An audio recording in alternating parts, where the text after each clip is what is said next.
දුටුවත් සිත තුළ දුම් නාස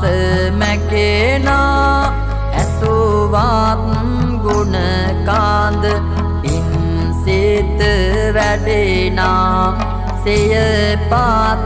පුදමින් ලෝදාන වන්දිනා නම දෙමිරන් මැලි සෑරාද නිතිනා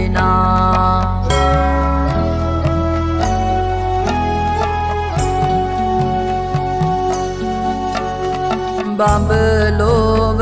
දක්වා රැස් කාන්ද ගලනා මහා බඹෝ වෙත් නිබාදව වැඳ පොදනා සත් සෙත් පිනවා